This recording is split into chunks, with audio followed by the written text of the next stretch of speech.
Vai esat kādreiz aizdomājies, kā zināšanas veido mūsu realitāti? Zināšanas ir mūsu eksistences stūrakmens. Tā ir gaisma, kas vada mūs cauri dzīves labirintam, kompass, kas virza mūsu izpratni par apkārtējo pasauli. Tagad, kad runājam par zināšanām, mēs bieži vien atrodamies krustcelēs starp diviem grandioziem pīlāriem – zinātni un filozofiju. Abas ir atšķirīgas, taču savstarpēji saistītas idejas, kas veido mūsu realitātes uztveri. Zinātne ir empīrisko zināšanu bāka. Tā ir sistemātisks pasākums, kas veido un organizē zināšanas pārbaudāmu skaidrojumu un prognožu veidā. No gravitācijas likumiem līdz evolūcijas teorijai, no kvantu mehānikas līdz termodinamikai, zinātne mums sniedz nenovērtējumu ieskatu dabiskās pasaules darbībā. No otras puses, filozofija iedziļinās abstrakto zināšanu jomā. Tā ir fundamentālas sapratnes meklēšana, jēgas meklējumi, kas sniedzas pāri fiziskajai pasaulē. Tā iziet sarežģītus ētikas un morāles ceļus, pēta brīvības un izvēles eksistenciālās dzīles, risina apziņas noslēpumus un diskutē par brīvās gribas un determinisma konfliktu. Filozofija ir kompass, kas vada mūs pa metafizisko ainavu, palīdzot risināt dzīves visdziļākos jautājumus. Kopā tie veido stabilu sistēmu, kas veicina dziļāku izpratni par pasauli un mūsu vietu tajā.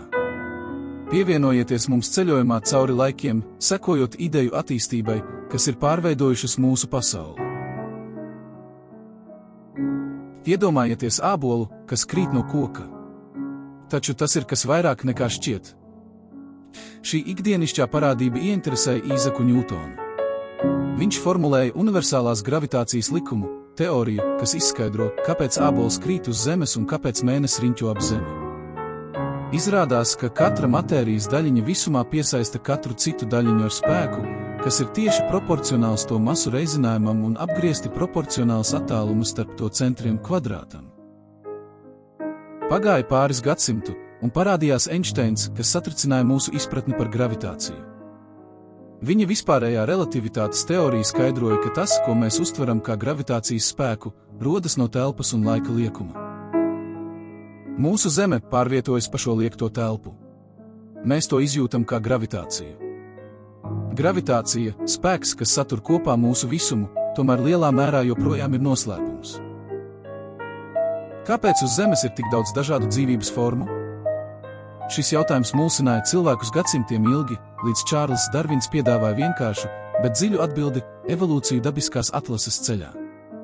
Iedomājieties dzīvības pārpilnu pasauli, kurā katrs organisms, vai tas būtu tauriņš, dižs, ozols vai cilvēks, ir daļa no liela, savstarpēji saistīta procesa, ko sauc par evolūciju. Darvina teorija būtībā paredz, ka sugas laika gaitā mainās un attīstās. Piemērotākie izdzīvo un nodod savas īpašības tālāk. Tas ir nepārtrauktas pielāgošanās process, ko virza nemitīgais pārmaiņu dzinējspēks – mūsu vide.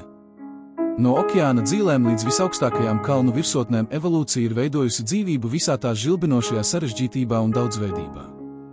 Tā ir nebeidzama deja, dzīvības simfonija, kas skan cauri gadsimtiem. Evolūcija – liecība par dzīvības neticamo daudzveidību un pielāgošanās spējām. Kas notiek, kad mēs ieskatāmies neticami mazā pasaulē? Mēs nonākam kvantu mehānikas laukā, fizikas nozarē, kas nodarbojas ar mikroskopiska mēroga parādībām. Šeit spēles noteikumi krasi mainās. Pateicoties jēdzienam, ko dēvē par superpozīciju, daļiņas var eksistēt vairākās vietās vienlaicīgi. Ieskatīsimies kvantu pasaulē, kur daļiņas var atrasties divās vietās vienlaikus. Tas satricina mūsu ikdienas izpratni par realitāti un veido tiltus starp zinātni un filozofiju. Kvantu mehānika, kas ir ļoti mazo daļiņu fizika, uzskata, ka daļiņas var eksistēt vairākos stāvokļos vienlaicīgi. Tas ir tā, it kā jūs vienlaikus gan sēdētu, gan stāvētu. Tikai tad, kad mēs novērojam, šīs daudzās iespējas sabrūk vienā stāvoklī. Daļiņa vairs nav šeit un tur, bet gan vai nu šeit vai tur. Daļiņām piemīt arī īpatnēja īpašība, ko sauc par viļņu un daļiņu dualitāti, kad tās uzvedas gan kā daļiņas, gan kā viļņi. Vēl viena prātu mulsinoša parādība ir kvantu saistītie stāvokļi jeb savijums. Iedomājieties, ka divas daļiņas ir savītas. Neatkarīgi no tā, cik tālu viena no otras tās atrodas, izmaiņas vienā no tām acumirklī ietekmē otru. Tas notiek ātrāk par gaismu, it kā ignorējot Einsteina relativitātes teoriju. Einsteins to dēvēja par spokaino iedarbību no attāluma. Kvantu mehānika patiešām ir lēciens nezināmajā, piedāvājot mums pasauli, kas šķiet nāk no zinātniskās fantastikas. Un tomēr tā ir mūsu realitāte, kvantu mehānika, kurā neiespējamais kļūst iespējams. Kas nosaka enerģijas plūsmu mūsu visumā? Šos jautājumus pēta termodinamika, zinātne, kas diktē spēles noteikumus attiecībā uz enerģiju un tās pārvērtībām. Tās pamatā ir divi pamatlikumi. Pirmais likums, enerģijas saglabāšanās likums, nosaka, ka enerģiju nevar ne radīt, ne iznīcināt, bet tikai pārveidot no vienas formas citā. Iedomājieties amerikāņu kalniņus, tie ceļas un krīt.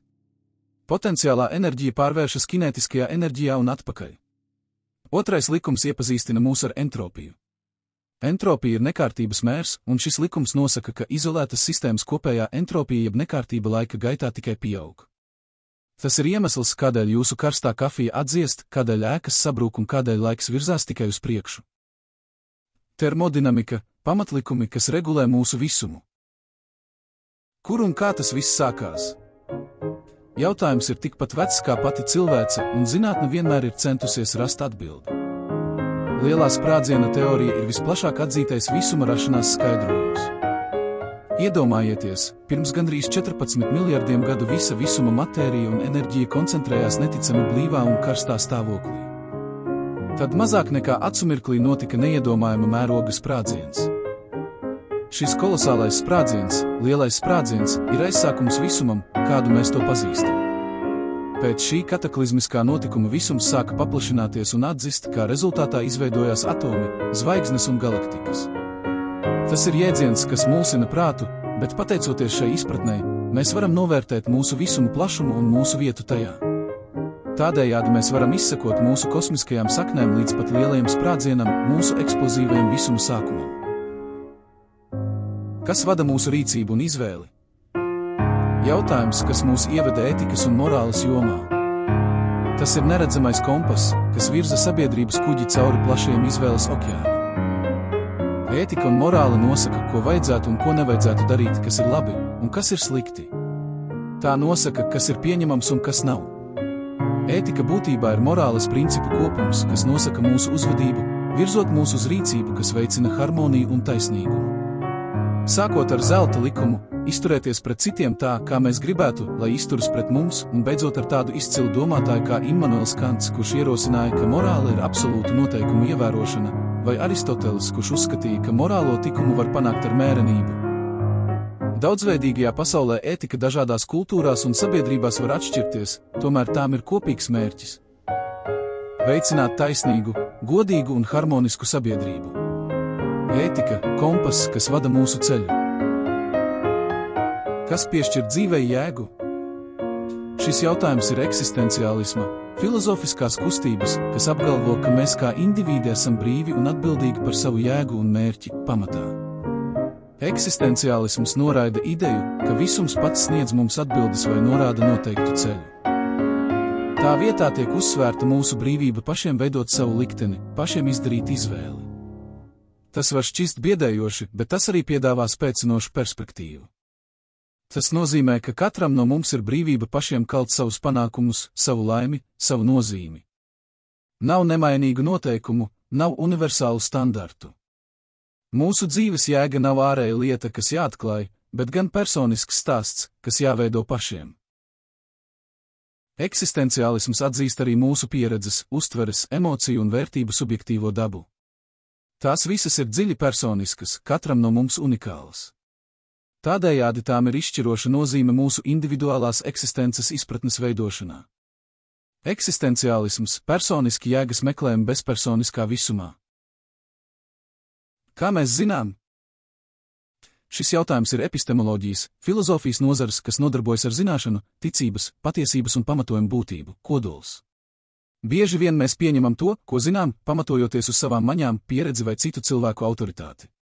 Bet cik uzticami ir šie avoti? Aplūkojiet mūsu maņu sfēru. Tās mums sniedz bagātīgu informāciju par pasauli, taču tās var būt maldīgas. Padomājiet par optiskām ilūzijām. Arī mūsu pieredze var būt maldinoša. Kas attiecas uz autoritātēm, tad pat visatzītākie eksperti var kļūdīties.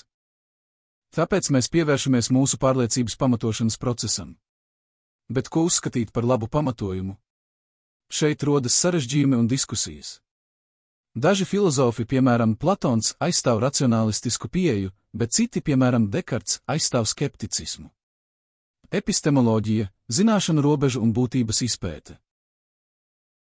Kas īsti veido mūs? Šis jautājums aicina mūs iedziļināties apziņas valstībā, kas ir tik noslēpumaina, ka gadsimtiem ilgi ir mulsinājusi gan filozofus, gan zinātniekus. No filozofiskā viedokļa apziņa bieži tiek uzskatīta par subjektīvu pieredzi, mūsu domu, emociju un maņu personisku apzināšanos. Tā ir dzirksts, kas iededz mūsu iekšējo pasauli, piešķirot mūsu eksistencei krāsu un jēgu. No otras puses, zinātne apziņu aplūko no objektīvā viedokļa, cenšoties izprast nervu procesus, kas ir mūsu subjektīvo pārdzīvojumu pamatā. Dažas teorijas liecina, ka tas ir mūsu smadzeņu veikto sarežģīto aprēķinu rezultāts, savukārt citas uzskata, ka tas ir fundamentāls visuma aspekts, līdzīgi kā telpa un laiks. Neraugoties uz atšķirīgajām pieejām, gan filozofija, gan zinātne ilgojas atšķitināt apziņas noslēpumu, lai saprastu, kas rada mūsu unikālo pašapziņu, mūsu spēju uztvert un pārdomāt savu eksistenci. Apziņa, mūsu izpratnes galējā robeža. Vai mēs esam brīvi, vai arī mūs saista dabas likumi? Šis jautājums ir aizrāvis gan filozofu, gan zinātnieku prātus. No vienas puses, mums ir brīvas gribas jēdziens, pārliecība, ka mēs esam sava likteņa lēmēji, ka mūsu izvēle tikai mūsu pašu ziņā. Taču, no otras puses, mums ir determinisms, ideja, ka viss visumā, tostarp mūsu rīcība un domas, ir iepriekš noteikts ar pastāvošiem cēloņiem un dabas likumiem. Tā ir cīņa starp autonomiju un neizbēgamību, starp izvēli un cēloņu sakarību. Daži apgalvo, ka brīvā griba ir ilūzija, ka mūsu lēmumi ir tikai sarežģītu nervu procesu rezultāts mūsu smadzenēs. Citi iebilst, ka determinisms mazina mūsu morālās atbildības sajūtu, pārvēršot mūs par vienkāršām likteņa marionetēm. Kur tad slēpjas patiesība? Vai mēs esam neatkarīgi aģenti, vai arī esam tikai skrūvītes kosmosa mašīnā? Brīvā griba pret determinismu, debates, kas ir tik senas kā pati pasaule. Zinātne vai filozofija? Kura no tām sniedz atbildes, varētu jautāt. Taču tā nav tik daudz sacensība, cik sadarbība. Aplūkosim intriģējošo apziņas jēdzienu, kas ir spilgts piemērs zinātnes un filozofijas miedarbībai. Zinātnē, īpaši neirozinātnē, apziņa bieži tiek uzskatīta par sarežģītu aprēķinu produktu smadzenēs. Tas ir fenomens, kas rodas no sarežģītas neironu un sinapšu darbības. Zinātnieki cenšas atšķitināt šo noslēpumu, iedziļinoties smadzeņu dzīlēs, izmantojot tādus rīkus kā magnētiskās rezonanses tomogrāfi un kartējot plašo savienojumu tīklu. Tomēr filozofija apziņai pievēršas no citas puses. Filozofi domā par apziņas subjektīvo pieredzi. Ko nozīmē apzināties sevi?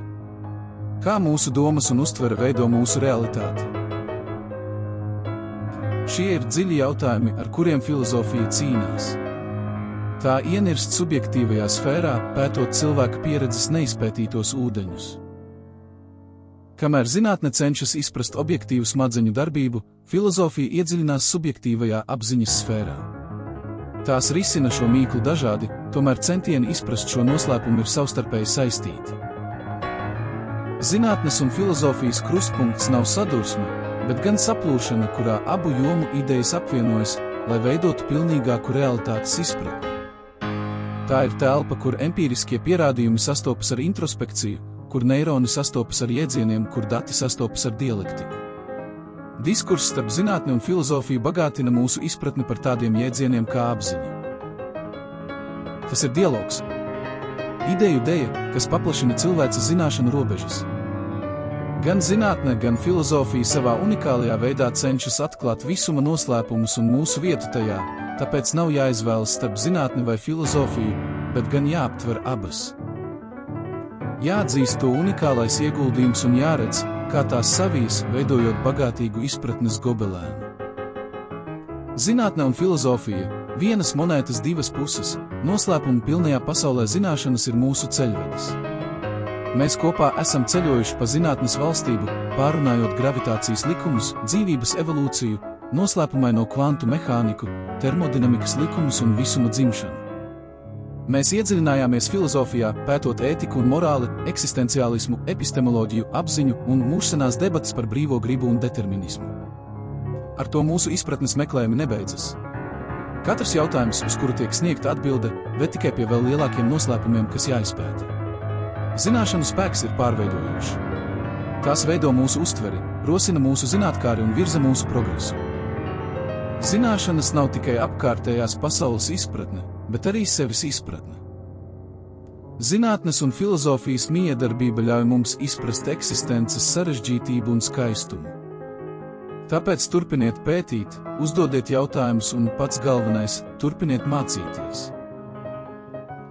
Aicinām jūs dalīties ar savām domām, jautājumiem un atziņām. Neatkarīgi no tā, vai jūs domājat par filozofisku mīklu vai zinātnisku jautājumu, jūsu viedoklis ir svarīgs. Jūsu viedoklis papildina mūsu kopīgo izpratni, un jūsu jautājumi var radīt nākamo lielo ideju. Un, ja jums ir paticis šis ceļojums, noteikti abonējiet. Mēs esam sagatavojuši jums vēl daudz pārdomas rosinoša satura. Mēs pievērsīsimies neskaitāmām aizraujošām tēmām, no visuma noslēpumiem līdz cilvēka prāta sarežģījumiem. Tāpēc pievienojieties mums šajā neparastajā atklājuma ceļojumā. Atcerieties, ka zināšanas nav tikai apkārtējās pasaules izpratne. Tā ir arī izpratne par sevi, savu vietu kosmosā un mūsu iespējām veidot nākotni. Tāpēc izmantosim zināšanu spēku un redzēsim, kur šis ceļojums mūs aizvedīs. Turpiniet pētīt un saglabāt zinātkāri. Uz redzēšanos! Un atcerieties, nekad nepārstājiet uzdot jautājumus, nekad nepārstājiet pētīt.